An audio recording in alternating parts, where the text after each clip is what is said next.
रोशनपुर नाम के गांव में चंदा और शांति नाम की जिठानी और देवरानी रहती थी। चंदा का पति बहुत पैसे वाला था। उनके पास किसी भी चीज की कोई कमी नहीं थी और उसके विपरीत शांति का पति बहुत ही गरीब और नशेड़ी था। शांति चंदा के घर में काम करके अपना घर चलाती थी। भाभी, घर पर खाने के लिए कुछ भी नहीं है। अगर आप थोड़ा खाना दे पाए तो बहुत मेहरबानी होगी। मुझे जो भी पैसे मिलते हैं वो तो आपके देवर नशे में उड़ा देते हैं।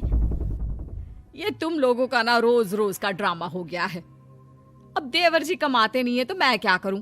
तुम्हारा पति तो तुम्हारी सारी कमाई दारू में उड़ा देता है। रहने दो भूखा उसे। अरे ऐसे मत बोलिए भाभी, आप तो जानती ही हैं कि वो मन के कितने साफ हैं, पर इस बेरोजगारी के कारण उन्हें दारू पीने की लत लग गई है।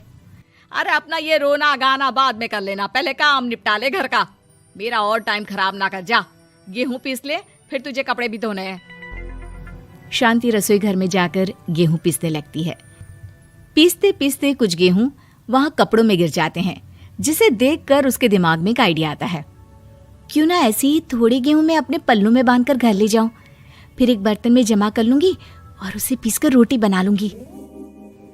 कुछ दिन तो ऐसे ही चलता रहा, मगर फिर एक दिन चंदा ने शांति को ऐसा करते हुए देख लिया। अरे पहले तो मुझे लगा तुम लोग बस गरीब हो, पर तुम लोग तो चोर भी हो।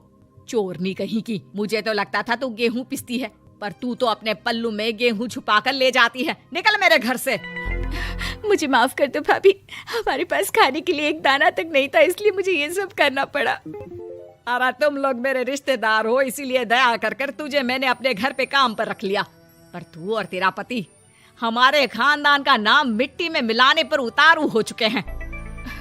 आपको मुझे जितनी गालियां देनी है दीजिए, मारना है तो मार भी लीजिए भाभी, पर मुझे काम से मत निकालिए। परिवार की बात है, वरना कोई और ऐसा काम करता ना तो धक्के मार कर कब से घर का बाहर निकाल दिया होता। रोते रोते शांति अपने घर चली जाती है, जहाँ उसका नशेड़ी पति कहता है, अरे कहाँ रह गई थी कामचोर? इतनी देर क्यों कर दी? आज पैसे लाई कि आज भी खाली हाथ वापस आ गई है? अपने हाथ दिखा। जरूर पैसे छुपा लिए ताकि मैं दारू ना पी पाऊं। नहीं जी, मैं आपसे क्यों छुपाऊंगी, और अभी आप दारू पीने की बात कर रहे हैं, उसी कारण तो आज हम लोगों की ये हालत हो गई है। किसी काम की नहीं है तू, बिना मार खाए समझेगी नहीं।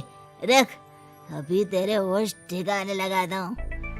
रामलाल शांति को बहुत मारता है। शांति का मन दुखी हो जाता है और वो गांव के तालाब के पास के एक पेड़ के नीचे बैठकर फूट फूट कर रोने लगती है। मैंने कभी किसी का बुरा नहीं किया, फिर भी भगवान मेरे साथ ऐसा क्यों कर रहा है? मैं तो रामलाल जी की फिक्र करती हूँ, फिर भी उन्होंने मुझे इतना मारा। तभी उसे एक आवाज सुनाई देती है, रोने की कोई जरूरत नहीं है बेटी, चिंता क्यों करती हो? ये आवाज कहाँ से आ रही है? शांति अपने आसपास देखती है, उसे कोई नहीं दिखता। वो ऊपर देखती है, जहाँ उसे एक छोटी सी परी दिखती है। आप कौन है? आप तो कोई परी लगती हैं। हाँ बेटी, मैं इसी पेड़ पर रहती हूँ। मैंने तुम्हारी सारी बात सुनी, अब तुम्हें फिक्र करने की कोई जरूरत नहीं। अपनी आंखें बंद करो। शांति आंखें बंद करती है और जादुई परी अपनी छड़ी घुमाती है। उसकी छड़ी घुमाते ही पेड़ के सारे पत्ते सुनहरे रंग के हो जाते हैं।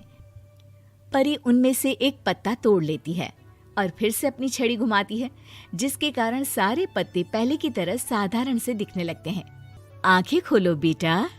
लो, इस पत्ते को ले जाकर अपने तकिए के नीचे रख देना। ये तो एक साधारण पत्ता है, इससे क्या होगा? ठीक है, अगर आप कहती हैं तो मैं इसे रख लेती हूँ। शांति उस पत्ते को लेकर अपने घर जाती है और अपने कमरे में तकिए के नीचे रखकर सो जाती है। सपने में उसे वही पेड़ वाली जादुई परी दिखाई देती है। बोलो शांति, क्या चाहिए तुम्हें? मैं चाहती हूँ हम बहुत अमीर हो जाए और मेरे पति नशा करना छोड़ दे, उन्हें कोई काम भी मिल जाए। कल जब तुम सुबह नींद से जागोगी, तुम्हारी इच्छा पूरी हो गई होगी। अगली सुबह शांति नींद से जागती है, अपने आसपास का नजारा देखकर चौंक जाती है। उसके बिस्तर पर चारों तरफ सोने चांदी रखे हुए थे। हे भगवान, कहीं मैं सपना तो नहीं देख रही? इतना सारा सोना, वो भी मुझ गरीब के पास। रामलाल जी को बताती हूँ, वो बहुत खुश होंगे। शांति जैसे ही कमरे के बाहर जाती है, वो देखती है कि रामलाल सूट बूट पहने काम के लिए बाहर जा रहा होता है। मुझे शहर में एक नौकरी मिल गई है शांति, मुझे आने में देर हो जाएगी, घर का ध्यान रखना। और इस तरह शांति बहुत अच्छा जीवन बिताने लगती है। उसके पास अब किसी भी चीज की कमी नहीं रह जाती। रातों रात शांति के पास आए इतने पैसों को देखकर उसकी जिठानी उससे पूछती है, अरे क्यों रे शांति, कहीं बड़ा हाथ मारा है क्या?